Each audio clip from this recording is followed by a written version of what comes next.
साथियों, न्याय के इस उत्सव में आप सबका स्वागत है। हम सबकी नेता और हमारी नैतिकता की स्रोत श्रीमती सोनिया गांधी, हमारे राष्ट्रीय अध्यक्ष और हमारी प्रेरणा का स्रोत श्री मल्लिकार्जुन खड़गे जी, हमारे पूर्व राष्ट्रीय अध्यक्ष और हमारी ऊर्जा के स्रोत श्री राहुल गांधी जी, इस न्याय पत्र को मूर्त रूप देने वाले श्री पी चिदम्बरम जी, हमारे संगठन महासचिव श्री केसी वेणुगोपाल जी, आप सबका स्वागत है। सर्वप्रथम वेणुगोपाल जी सबका स्वागत करेंगे।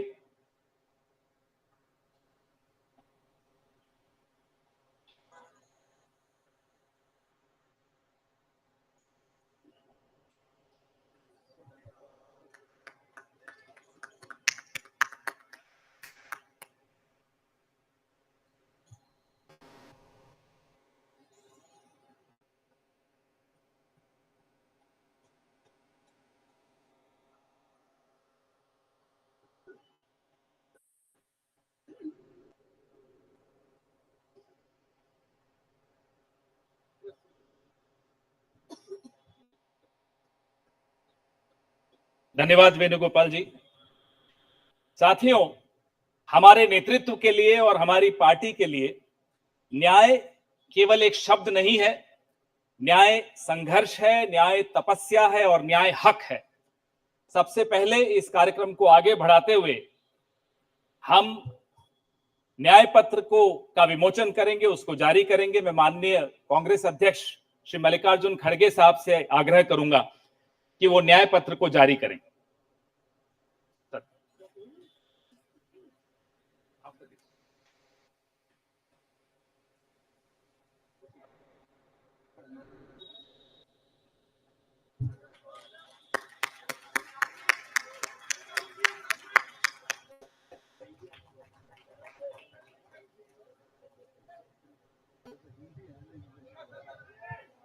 या both Hindi.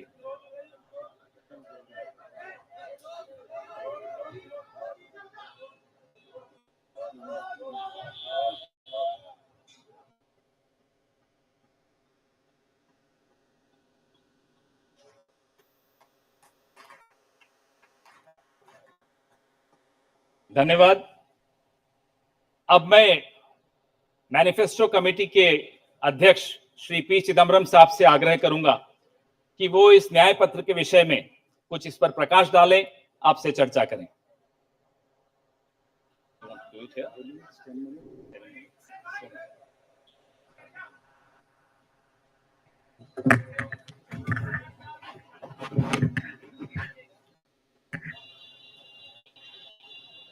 Honorable Congress President,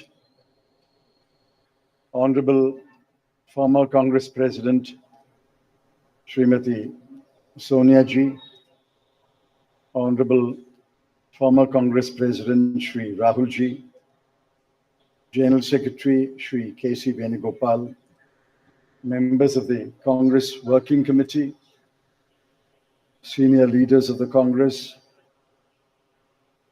Karyakartas of the Congress, members of the media. I'm thankful to the Congress President for releasing the Congress Manifesto for the 2024 elections. Earlier, the draft Congress Manifesto was thoroughly discussed in the Congress Working Committee. The recommendations of the members of the Congress Working Committee were taken into consideration, and with the final approval of the Congress President, some changes were made to the draft manifesto. And what we have today is the final manifesto approved by the Congress Working Committee and the Congress President. The broad theme of the manifesto is justice. Every aspect of justice has been threatened, weakened, diminished, and in some cases, denied in the last 10 years, especially in the last 5 years. Members of the media will recall that in 2019, we had warned of what is likely to happen between 2019 and 24 should the BJP come back to power. We were not soothsayers, but we were active workers on the ground who could sense what is happening in this country. I'm sorry to report that what we had predicted in 2019 has come to pass in 2024. We had said institutions will be diminished or captured. That has happened. We had said freedom will be restricted, and that has happened. We had said that the weaker sections of the people will be denied their rights and their privileges. That has happened. We had said that Parliament will be diminished. That has happened. We had said that we will inexorably move towards an autocracy. We are already described as an electoral autocracy by many, many thinkers of the world. That has happened.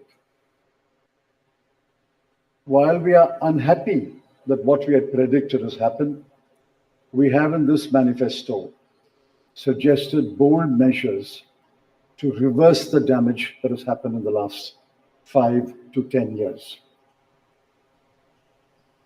The overall theme of the Congress manifesto is 3 powerful words: work, wealth, and welfare. I shan't take long. I'll explain each word in one sentence. Work means we must create jobs. If anybody had any doubt, read the report of the ILO that was released 10 to 15 days ago. The government came up with a lame defense through the chief economic advisor, but the defense only made it worse. The ILO report shows that unemployment has assumed monstrous proportions in this country. Yesterday, the media carried a report that 30% of the outgoing class in the Indian Institutes of Technology, the premier institutions of our country, are unemployed. They have not been placed. Jobs, jobs, jobs is a cry everywhere in India. Work encapsulates that section on work. The sections on work encapsulates what we will do to create jobs. The second is wealth. Wealth must be created before it is distributed. On the contrary, the 5 years of the Modi government shows that wages have been stagnant in this country. The average income of the bottom 50% has either remained stagnant or diminished or decreased for the bottom percentiles. We have to create wealth, and that can only be created by growth. The UPA government delivered 8.5% growth in its first term, 2004 to 2009. And over a 10-year period, Dr. Manmohan Singh's government delivered 7.5% growth.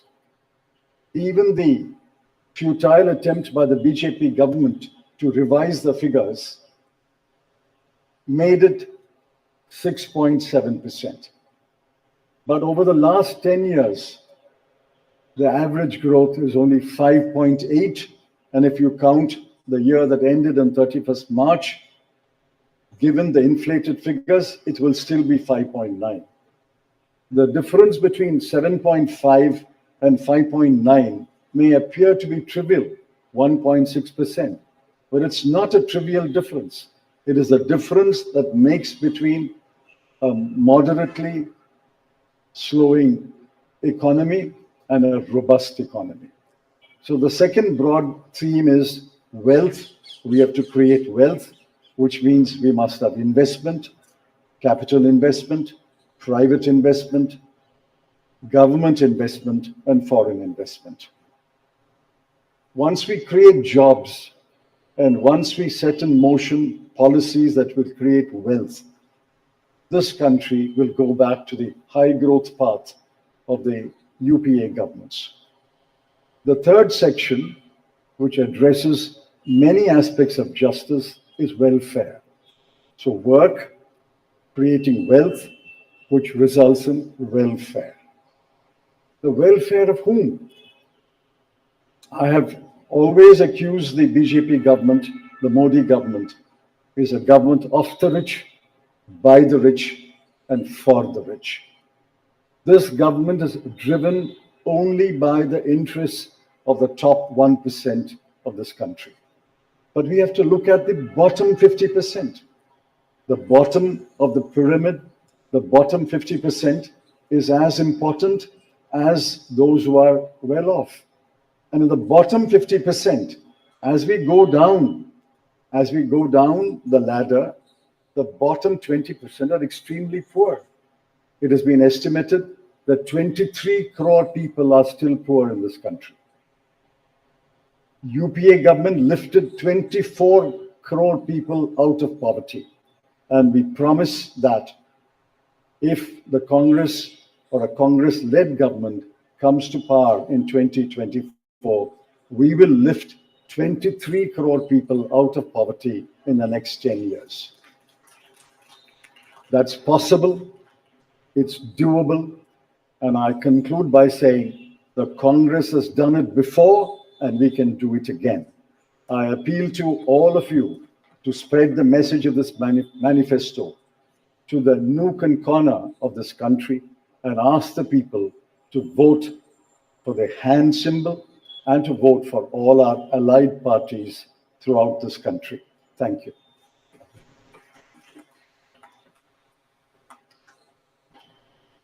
धन्यवाद चिदम्बरम साहब। मैं माननीय राष्ट्रीय अध्यक्ष श्री मल्लिकार्जुन खड़गे साहब से आग्रह करूंगा कि वो दो शब्द कहें।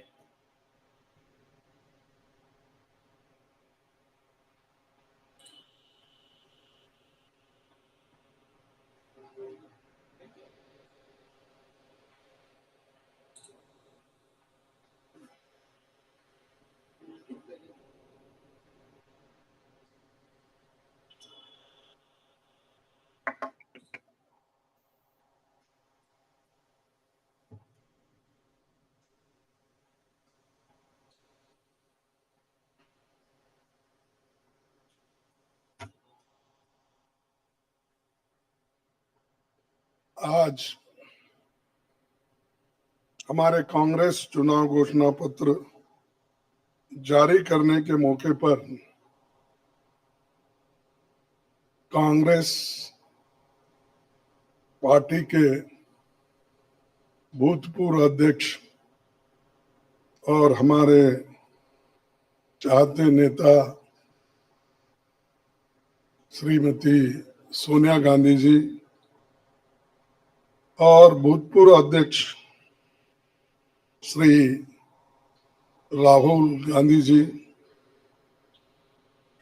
और यहाँ पर पधारे हुए हमारे कांग्रेस पार्टी के सभी नेतागण और खासकर इस जो घोषणा पत्र को तैयार किए श्री पीसी चिदम्बरम जी, केसी वेणुगोपाल जी और सारे वर्किंग कमेटी के मेंबर्स, मीडिया के मेरे दोस्तों, आज मुझे ये भी याद करना है कि बाबू जगजीवन राम का जन्मदिन भी है, और जो बाबू जगजीवन राम हमारे पार्टी में बहुत साल तक 1947 से लेकर 1984 तक 1984 तक वो इस पार्टी में रह के काम किए। फिर जो कुछ उनका कंट्रीब्यूशन था, ते बड़ा कंट्रीब्यूशन मिनिस्ट्री में उन्होंने किया। ऐसे दिन आज हम ये घोषणा पत्र गरीबों के लिए हम अर्पित कर रहे हैं। आज भारतीय राष्ट्रीय कांग्रेस के 2024 के लोकसभा चुनाव का घोषणा पत्र जारी किया जा रहा है। इस मौके पर मैं आप सभी का स्वागत करते हुए 22 दिसंबर 2023 को जो चिदम्बरम जी की अध्यक्षता में 16 सदस्यीय कांग्रेस मैनिफेस्टो कमेटी बनी थी और 19 मार्च को सीडब्ल्यूसी ने इसे मंजूरी दी थी।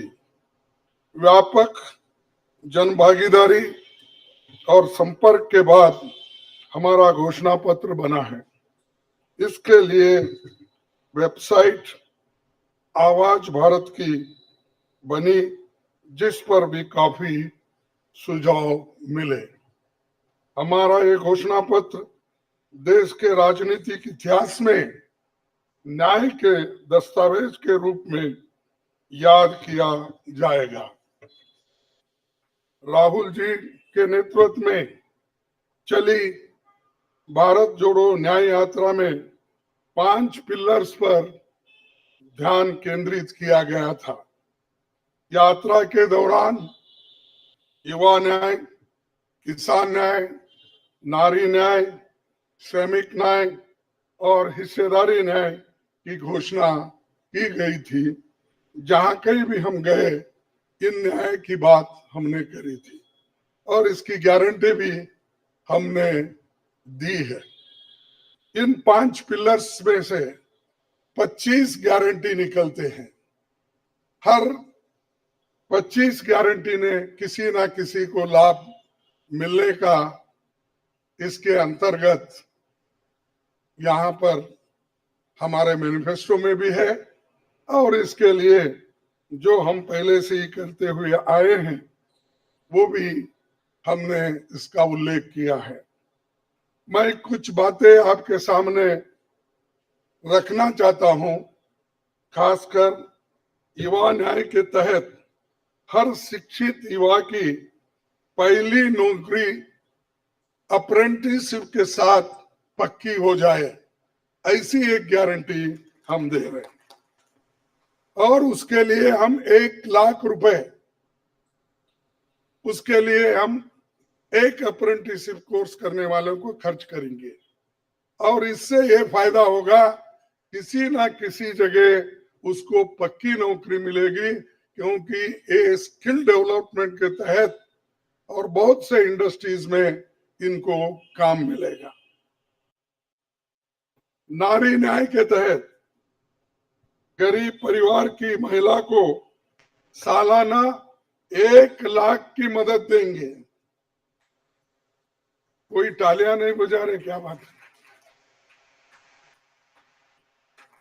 गरीब परिवार की महिला को सालाना 1 लाख की मदद देंगे और किसान न्याय के तहत किसानों की कर्ज माफी और एमएसपी कानून की गारंटी भी हम देंगे।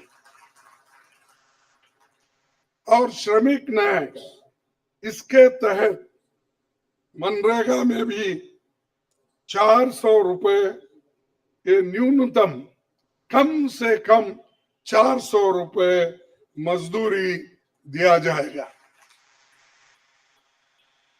हिस्सेदारी न्याय में सामाजिक आर्थिक समानता के लिए हर व्यक्ति और हर वर्ग की गिनती या जातीय जनगणना होगी, जिससे सबको फायदा होगा, या किसी के फॉर्म में किसी के अगेंस्ट में ये नहीं है कि हालात को समझने के लिए ये जातीय जनगणना करेंगे, जैसा कि एससी एसटी की जातीय जनगणना होती है।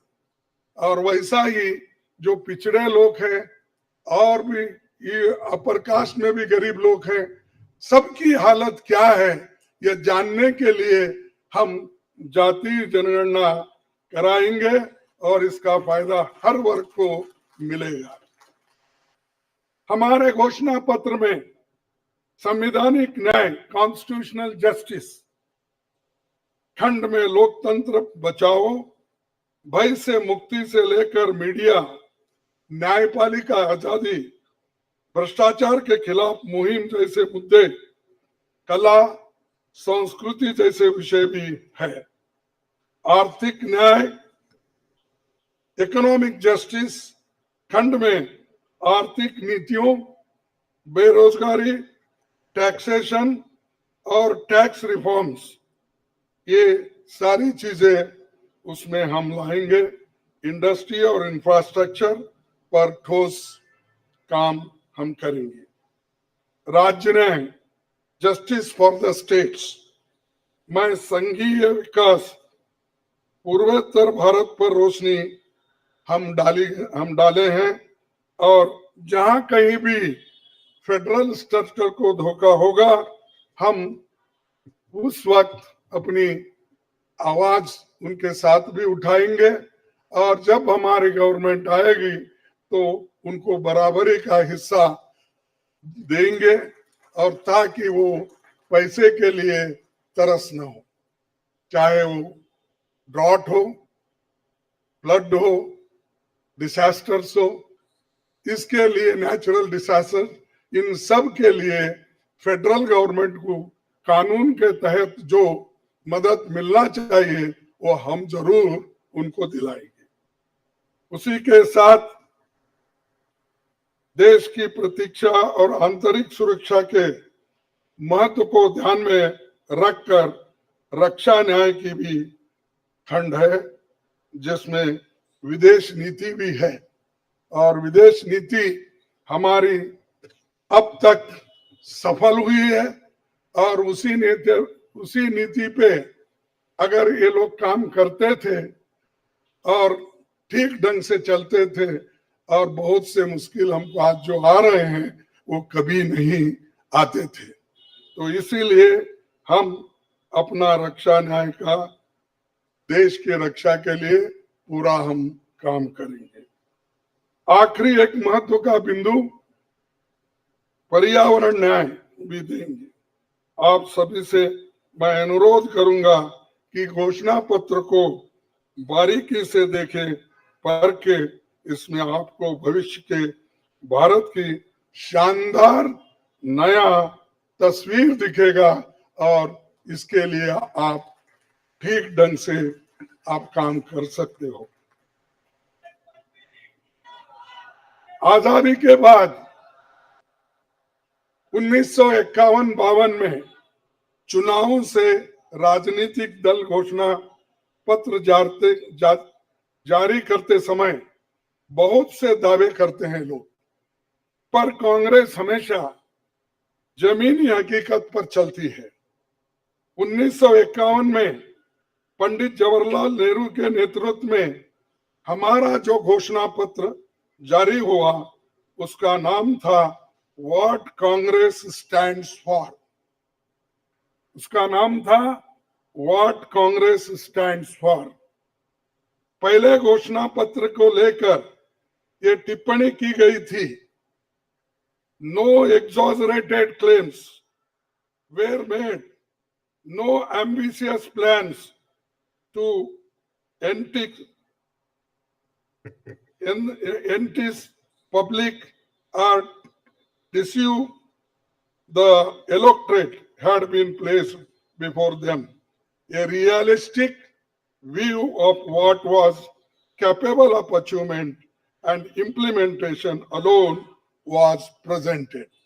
ये पंडित जवाहरलाल नेहरू जी के जमाने में घोषणा पत्र दी थी जो रियलिस्टिक है, जो ग्राउंड लेवल पे हम कर सकते हैं, उसी के बारे में उन्होंने बोला था। किसी को फंसाने के लिए नहीं, झूठ बोलने के लिए नहीं, हम जो भी कहते हैं वो करके दिखाते हैं, ये उनका कहना था। और वही आज भी हम कर रहे हैं, जो कर सकते हैं वही हम इसमें घोषणा पत्र में लिखे हैं। और बहुत से हमारे विद्वानों से भी हम बात किए हैं कि इसमें क्या कर सकते क्या नहीं कर सकते, उनके सलाह के मुताबिक ही आज हमने ये सारी चीजें आपके सामने रखे हैं। ये हमारा 139 ईयर्स साल का शानदार इतिहास है। ये देश के सामाजिक आर्थिक विकास की गति को बहुत तेज करेगा। किसानों, मजदूरों और महिलाओं, युवाओं, गरीबों, वंचित तबकों के विकास के जो बंद दरवाजे हम खोलेंगे, क्योंकि ये मोदी सरकार में ये सारे दरवाजे गरीबों के लिए, महिलाओं के लिए, युवाओं के लिए बंद है। हम जब सत्ता में आएंगे ये दरवाजे सब हम गरीबों के लिए खोल देंगे, उनका विकास करेंगे, ये हमारी प्रतिज्ञा है। डॉक्टर मोदी जी, डॉक्टर मनमोहन सिंह के नेतृत्व वाली हमारी यूपीए सरकार की बहुत आलोचना करते हैं, लेकिन उस 10 साल में हमने मनरेगा, राइट टू एजुकेशन, आरटीआई, खाद्य सुरक्षा, वनाधिकार, भूमि अधिग्रहण कानून और रेहड़ी पटरी वालों की अधिकार समेत कई कदम हमने उठाया है। और उसकी जो कर्ता धर्ता है श्रीमती सोनिया गांधी जी यहाँ पर मौजूद है। उन्होंने बारीकी से इन मनरेगा को और खास करके फूड सिक्योरिटी को बहुत लड़ा, क्योंकि मुझे मालूम है, सब चीजें मैं यहाँ पर नहीं कह सकता, कि उन्होंने इतने ये 2-3 प्रोग्राम के लिए बहुत गुस्से में रहते थे। जब तक वो इम्प्लीमेंट नहीं होता तब तक वो खामोश नहीं बैठे और कैबिनेट के लोगों को बोलते रहे थे कि ये क्या हुआ। जब हुआ तब वो भी खुशी मना लिए और हम भी लोग बोले कि भाई ठीक हो गया। और जब बाहर इसका गया कि जो ये मनरेगा का, फूड सिक्योरिटी का और कंपलसरी एजुकेशन का ये जो संदेश बाहर गया, तब लोग सभी खुश होने लगे, सभी बोलने लगे ये बहुत अच्छा यूपीए गवर्नमेंट ने किया, सोनिया गांधी जी ने किया। ये बात बाहर आ गई। इसीलिए ये हमारा जो पहले से गरीबों के लिए वायदे थे वो हम पूरे करेंगे। मोदी जी 10 सालों में इसके मुकाबले का एक काम भी नहीं कर सके। आप बताइए कौन सी ऐसी बड़ी फैक्ट्री जो एम्प्लॉयमेंट क्रिएट कर सकती है, जो नेहरू जी के जमाने में बने वैसे कोई एक बड़े बड़े काम उन्होंने किया है। जिस देश में एक सुई नहीं बनती थी उस देश में पंडित जवाहरलाल नेहरू, इंदिरा गांधी जी ने रॉकेट बनाकर उड़ा कर दिखाया। और बहुत से जो साइंटिफिक योजनाएं थी हमने बनाए।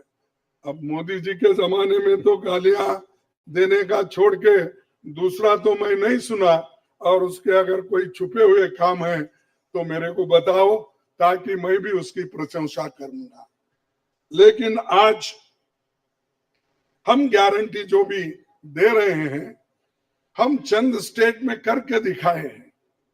हिमाचल में करके दिखाए, कर्नाटक में करके दिखाए, तेलंगाना में करके दिखाए। जहां कहीं भी हमारी सरकार है और राजस्थान में भी हमने कई नई चीजें की, वहां भी करके दिखाए। तो ये हम जो कहते हैं, मैं पहले ही कहा, वो हम करते हैं और हम डरते नहीं करने के लिए। हमारा कितना भी नुकसान हो, लेकिन गरीबों के लिए हम करते रहते हैं। ये हमारा पहले से कार्यक्रम है। और मैं चंद बातें इस मौके पर, थोड़ी देर हो गई तो क्षमा चाहता हूं, मैं चंद बातें आपके सामने रखना जरूरी समझता हूं। और आज क्या हो रहा है, विपक्षी नेताओं को जेल में बंद किया जा रहा है। चुनाव में सबको समान अवसर नहीं है और कई मुकदमे एक के ऊपर एक, छोटी छोटी, और हमारे पार्टी के ऊपर इतना बड़ा जुल्म किया और इतने हमारे को पेनल्टीज डाले। 3,567 करोड़ रुपए का हमारे ऊपर उन्होंने पेनल्टी डाली। क्या ये लेवल प्लेइंग ग्राउंड है? और ये हमारे ऊपर आज हो रहा, कल मीडिया के ऊपर होगा, मीडिया हाउसेस के ऊपर होगा, सबके ऊपर होगा। तो इसीलिए इस देश के डेमोक्रेसी को बचाना है, संविधान को बचाना है। इसलिए हम सब लोग, देश के लोग, एक होना चाहिए और लड़ना चाहिए। और जो ऑटोक्रेटिक मोदी साहब है, उनको हटाना चाहिए। ये मेरा आपसे विनती है। जब तक आप ये काम नहीं करेंगे, तब तक हम सिर्फ बातों से नहीं होगा। आप लोग घर घर जाके, और हमारी गारंटी कार्ड जो है, इन गारंटी कार्डों को घर घर तक पहुंचाने का काम हमारे कार्यकर्ता करें।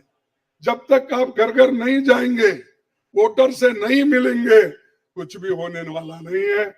सिर्फ स्लोगन से या मेरे भाषण से कुछ बदलाव होने वाला नहीं।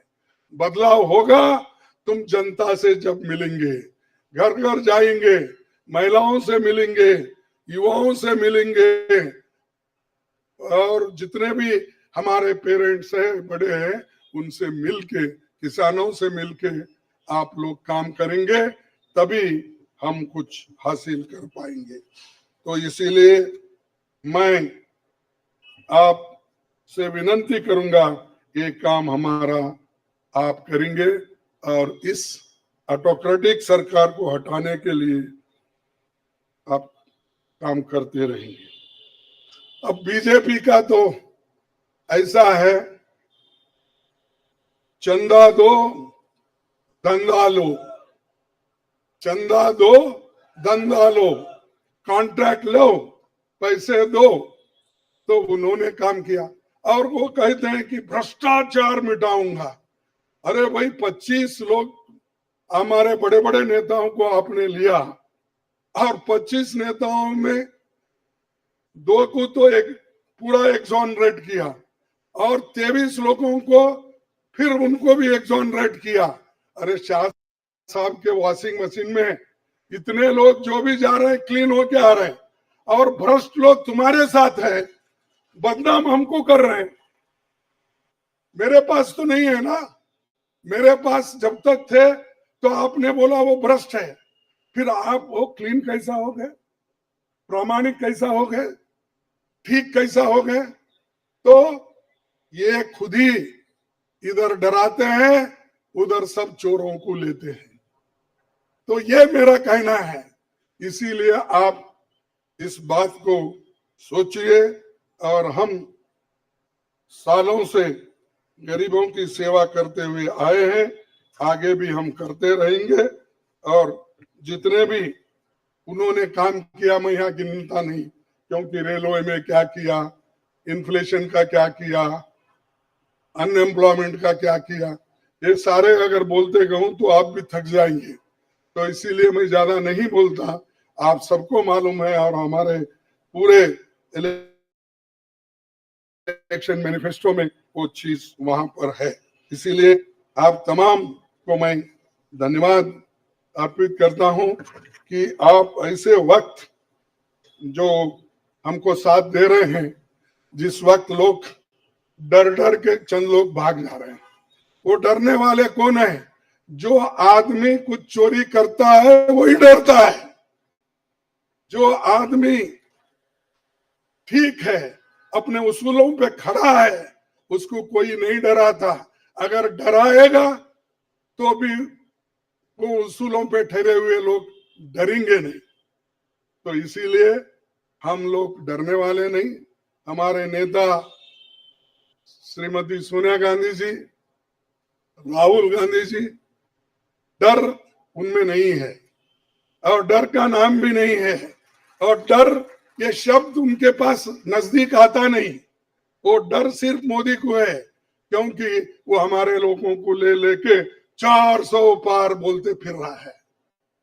अरे मणिपुर जैसे एरिया में नहीं जा सके, देश में विदेश में 14 फेरियां लगाए, देश में इलेक्शन का प्रचार सरकारी फंड से किया गया, सरकारी वैन से किया गया, लेकिन मणिपुर वो देखे नहीं। क्यों नहीं गए भाई? आपकी तो 56 इंच की छाती है, आपको डर कुछ भी नहीं है। हाँ, आप जा सकते हैं, लेकिन वहां हमारे नेता राहुल गांधी जी जा सकते हैं लोगों के साथ। आप क्यों नहीं जा सकते? क्योंकि आपको डर है, और डरने वाला आदमी देश की भलाई कभी नहीं करता। बाय चांस आया आया, अब आगे लोग उसको देखेंगे और आप भी मजबूती के साथ हमारे साथ खड़े होंगे। इतना ही कहते हुए मेरे 4 शब्द को समाप्त करता हूं। जय हिंद।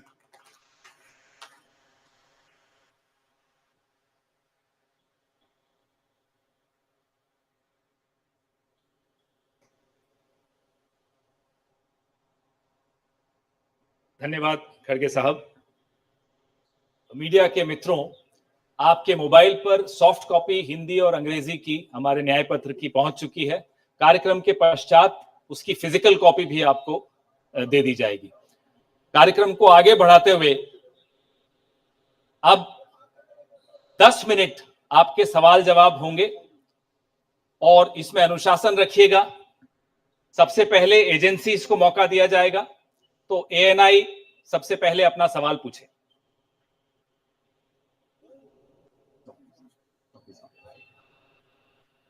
माइक दे दीजिएगा मीडिया के साथियों को।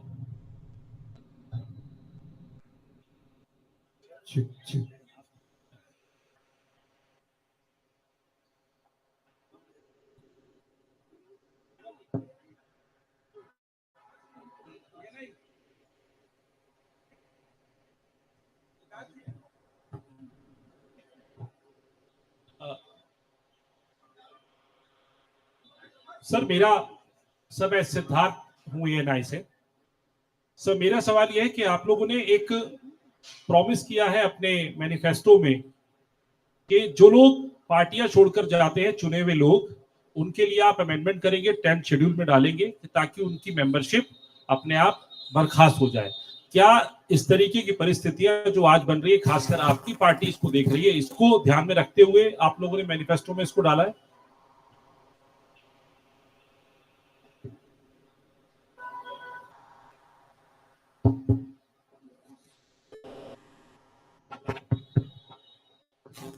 You are asking about the anti-defection law, which is now in the 10th schedule. Over the years, political parties, especially defectors, have exposed the limitations of the 10th schedule. So 10th schedule has to be amended. Check. What is he saying? The 10th schedule is to be amended. Our position is that moment a defection takes place, he should be instantly disqualified.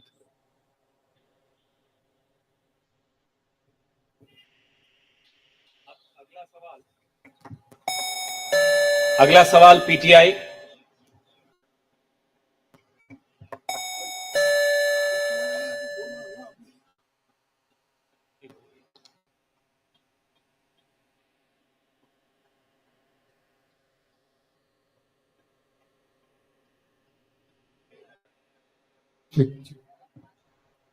Sir, the focus of the manifesto is on the 25 guarantees that the Congress has already announced. So will this election be a fight between Congress's guarantees and Modi ki guarantee?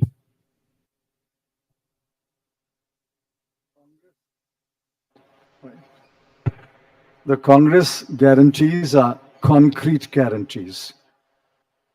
We have spelt out in English and Hindi and in due course in different languages what each guarantee means, what each guarantee will deliver to the people. Mr. Modi's guarantees are only in order to ensure that he is guaranteed a third term job. Where is the guarantee? What happened to the guarantee of 2 crore jobs? What happened to the guarantee of 15 lakhs in the account of every Indian? What happened to the guarantee of doubling farmers' income? What happened to the guarantee of raising India's GDP to 5 trillion? I can offhand narrate at least 50 such promises of Mr. Modi. Mr. Modi's promises are empty promises. Our 25 guarantees are concrete guarantees.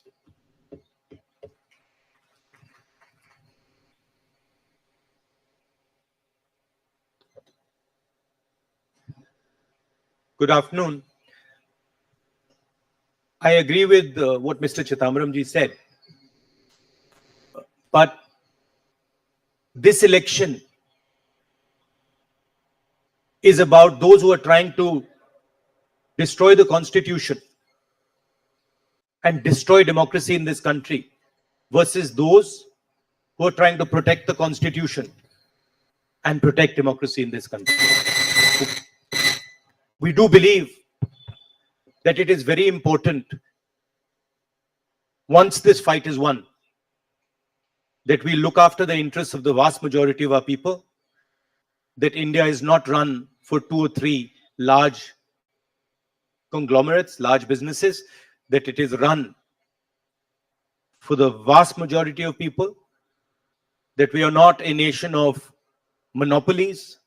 We are a nation where there is fair competition among businesses. So I think it's important to understand that this election is a fundamentally different election.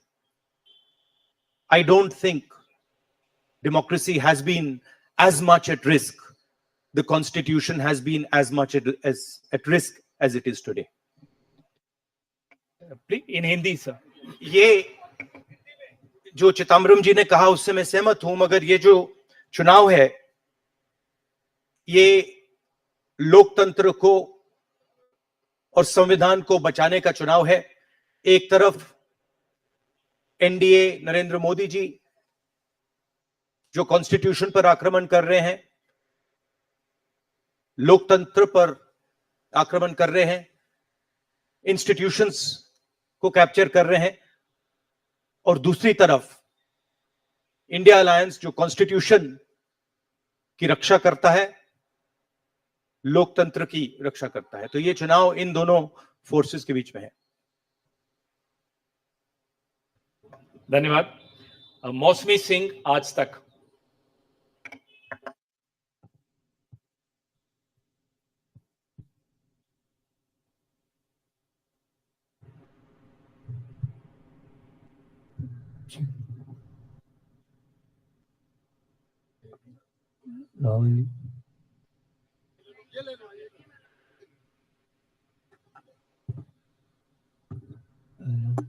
Hello, मेरा सवाल madam Sonia Gandhi से है। Ma'am, अगर आपसे सवाल, राहुल जी, आपने OPS को लेके लगातार जो है झंडा बुलंद किया है। तमाम सरकारें आपकी, उन्होंने ओपीएस का वादा किया था। चिदम्बरम साहब, you had promised OPS, and in Himachal and Rajasthan you implemented OPS, but in the manifesto the OPS scheme is missing. So is there reflects, is there a introspection that it's not viable economically? Is it that? It's not missing as such. It's very much on our minds. But please remember the developments that have taken place in the last 4 months. The government has appointed a committee headed by the Finance Secretary to review the NPS and the demand for OPS and to find a way in which the objectives of OPS can be financed by a funded pension scheme. Which means the government has come around to the point of view that while the OPS delivered benefits to the pensioners, the NPS made it sustainable. Now a committee has been appointed under the Finance Secretary, and unless we receive the report of that committee and review it, it would be premature to take a stand on the OPS NPS controversy. It's very much on our minds, and we will come out with our position once the committee's report is received. Arun Kumar Singh. मेरा सवाल राहुल जी आपसे है। Rahul ji, hello. Rahul ji, सीधे सीधे इधर, front. सवाल आपसे यह है कि 2014 में जैसे ही मोदी सरकार आई थी, आपने एक बयान दिया था और आपने ये कहा था कि देखते जाइए धीरे धीरे कॉन्स्टिट्यूशनल इंस्टीट्यूशंस जितने भी हैं देश पे, उस पे आरएसएस और बीजेपी का कब्जा हो जाएगा। अब आप ये कह रहे हैं कि हो चुका है और आप कह रहे हैं कि हम कानून भी लाएंगे। क्या आपको ऐसा नहीं लगता राहुल जी कि ये जब आप करेंगे तब बीजेपी आपके ऊपर ये आरोप लगाएगी कि चूंकि केसेस जो है या पूछताछ विपक्ष के नेताओं से ज्यादा हुई, इसलिए ये प्रतिक्रिया में लाया गया रिएक्शनरी लॉज अमेंडमेंट होंगे?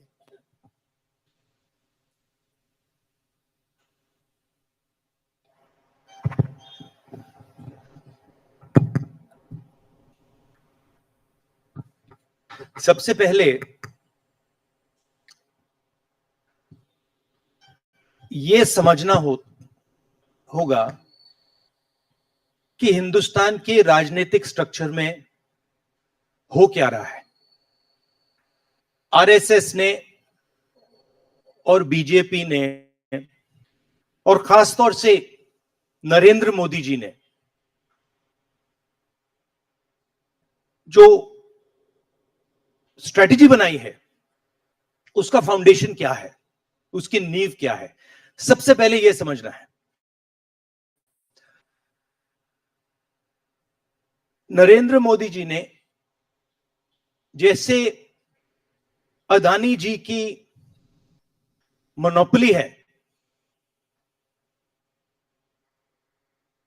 पोर्ट्स पर, इंफ्रास्ट्रक्चर पर, डिफेंस में, वैसे नरेंद्र मोदी जी ने पॉलिटिकल फाइनेंस की मोनोपोली बनाई है। कैसे बनाई है? ED, CBI, income tax department का प्रयोग करके। अगर आप बॉन्ड स्कीम्स को देखें तो उसमें साफ दिख जाता है कि नरेंद्र मोदी जी ने, बीजेपी ने एक प्रकार से पॉलिटिकल फंडिंग एक्सटोर्शन से, धमकी से, प्रेशर से बनाई है। खारगे जी ने कहा जो भी भ्रष्ट हैं वो सब बीजेपी में जा रहे हैं।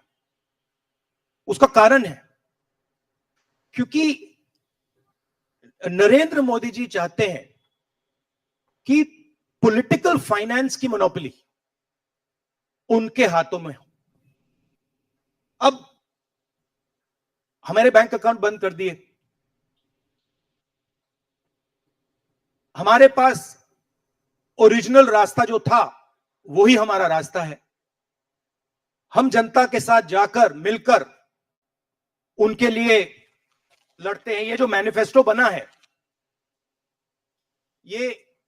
ये मैनिफेस्टो कांग्रेस पार्टी ने नहीं बनाया। ये मैनिफेस्टो हिंदुस्तान की जनता ने बनाया है। हमने सिर्फ इसको लिखा है, ठीक है। और हमने सिर्फ इसको लिखा है, जो किसानों ने हमें बताया, खारगे जी को बताया, मुझे बताया, बाकी नेताओं को बताया, वो हमने लिखा है। चाहे वो रोजगार की बात हो, चाहे वो कॉन्ट्रैक्ट लेबर की बात हो,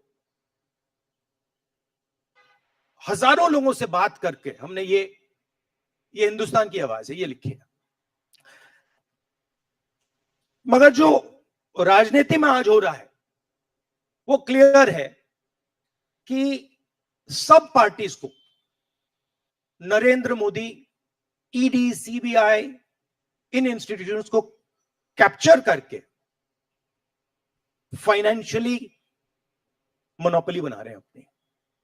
और चुनाव के बाद रियलिटी है कि ये जो फाइनेंशियल मोनोपोली बड़ी इंटरेस्टिंग चीज है, क्योंकि सारा इंफॉर्मेशन, सारा का सारा इंफॉर्मेशन, किससे एक्सटॉर्शन किया है, किसको कॉन्ट्रैक्ट दिया है, कॉन्ट्रैक्ट देने के बाद उसने कितना पैसा दिया है, वो पूरी ब्लूप्रिंट, पूरी की पूरी ब्लूप्रिंट इलेक्टोरल बॉन्ड्स में लिखी हुई है। तो नरेंद्र मोदी जी ने आज नहीं तो कल ऑपोजिशन को पूरी chargesheet, proof sheet electoral bonds के थ्रू पकड़ा दी है। तो इसीलिए थोड़ा टेरर हो रहा है उनको, इसीलिए नंबर निकला है 400 पार। इसलिए ये महाराष्ट्र में हमारे नेता ले जा रहे हैं, हरियाणा में सब जगह हमारे नेता ले जा रहे हैं, क्योंकि इनको लग रहा है कि भैया अगर 400 पार नहीं 180 हो गई, 160 हो गई, 140 हो गई तो नैया पार हो जाएगी। Thank you. आशीष सिंह।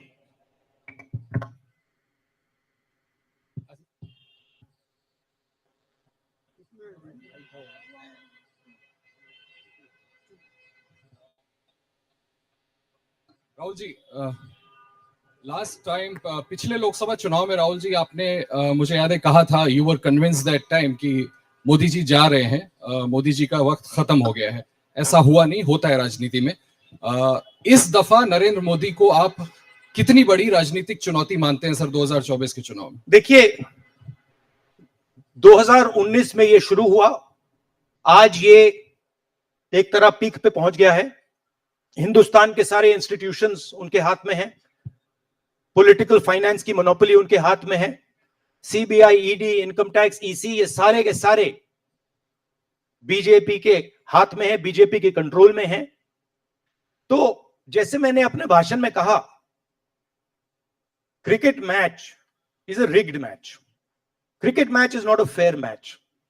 उसमें चाहे सोशल मीडिया की बात करें, आप हमारे नेताओं के, ऑपोजिशन नेताओं के सोशल मीडिया देख लीजिए, मेरा यूट्यूब देख लीजिए, मेरा फेस टाइम देख लीजिए, फेसबुक देख लीजिए, इंस्टाग्राम देख लीजिए, तो ये सारा का सारा स्ट्रक्चर कंट्रोल्ड है, रिग्ड है। इसलिए बहुत जरूरी है कि जनता इस बात को समझे कि ये नॉर्मल चुनाव नहीं है, ये लोकतंत्र को बचाने का, संविधान को बचाने का चुनाव है, और इसको लड़ना और जीतना बहुत जरूरी है। ये चुनाव 2-3%, 5% और बाकी हिंदुस्तान के बीच में चुनाव है, और जो बाकी हिंदुस्तान चाहता है वो इस मैनिफेस्टो में है, और जो 2% चाहता है, जो अदानी जी चाहते हैं, वो आप उनका मैनिफेस्टो देख लीजिए, आपको पता लग जाएगा, उसमें उनकी रिक्वेस्ट लिस्ट पूरी की पूरी आपको मिल जाएगी। Thank you. आखिरी सवाल Kumar Vikrant Singh.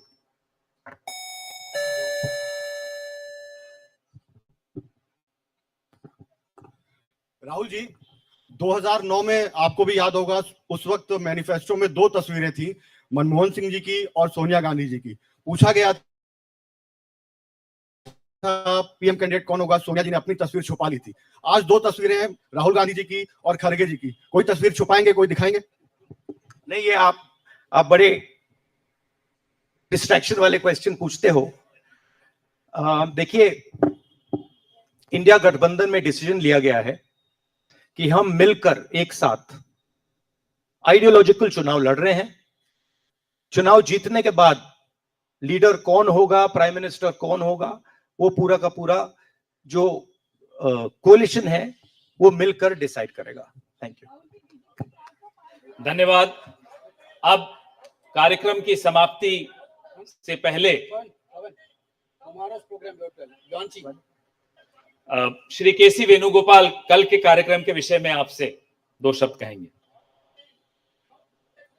Dear friends, today we are already released the Brother, he wants South media chance. इन्हें माइक दीजिए जो साउथ इंडिया से हमारे जो साथी हैं, और ये आखिरी सवाल होगा।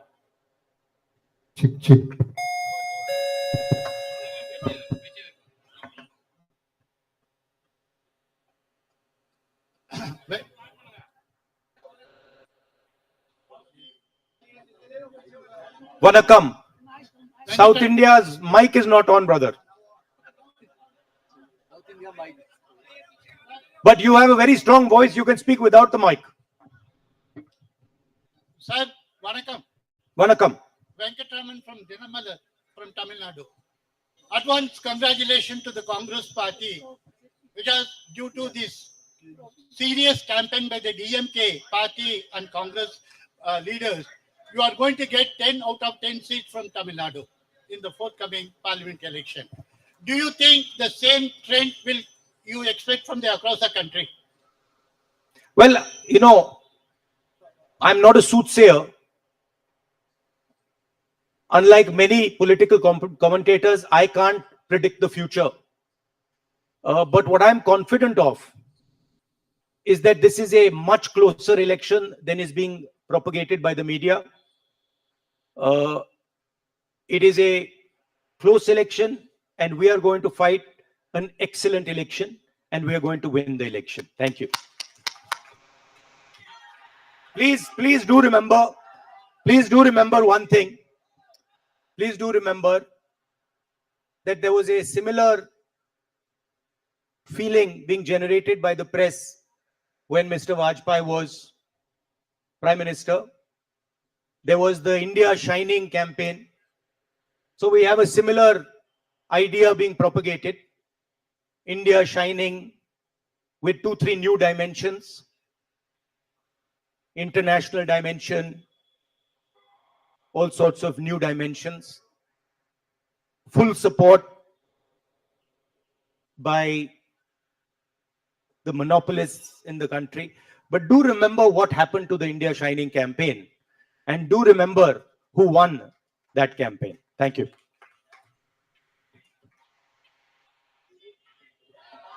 Dear friends, today already we released the Congress Manifesto of 2024. Tomorrow, in 2 places, we are launching the manifesto with huge rallies. One is in Jaipur. Tomorrow morning, the manifesto launching will take place in Jaipur. And second rally of launching the manifesto will take place in Telangana, Hyderabad in the evening. There were 2 programs tomorrow. One is in Rajasthan, one is in Telangana for launching the manifesto. I once again thanking all of you for participating in this event. Thank you Venugopal ji. अब सेवा दल के साथियों से आग्रह है कि वो राष्ट्र